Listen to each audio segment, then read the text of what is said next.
மீடியாக்கள் நிறையா வந்துருச்சு. விளம்பரத்துக்கு ரொம்ப சுலபம். இந்த மாதிரி ஒரு கதை கிளப்பிட்டாக்கா நீங்கள் உடனே அந்த பொண்ணு ஃபோட்டோவெல்லாம் போட்டு விளம்பரப்படுத்துவீங்க. இதை வச்சுட்டு கொஞ்ச நாள் ஓட்டிக்கிட்டு இருக்கோம். எம்ஜிஆருக்கு குழந்தை பிறந்ததுன்னு சொன்னீங்கன்னா ஆகாயத்திலேருந்து எம்ஜிஆரே இறங்கி வந்துடுவார்.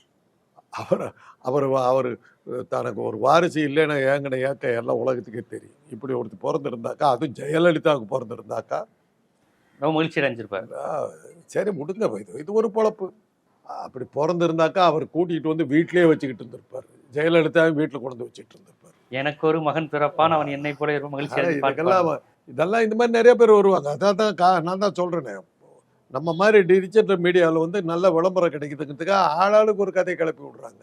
உடனே நம்ம 2 பேரும் டிஸ்கஸ் பண்ணுறோம். இது ஒரு 100 பேர் பார்த்துட்டு இந்த கிழவனுக்கு இதான் வேலையாக போச்சு, ஏன் வளர்றீங்க இப்படி உங்களை இது இவனான்னு இஷ்டத்துக்கு வரும்.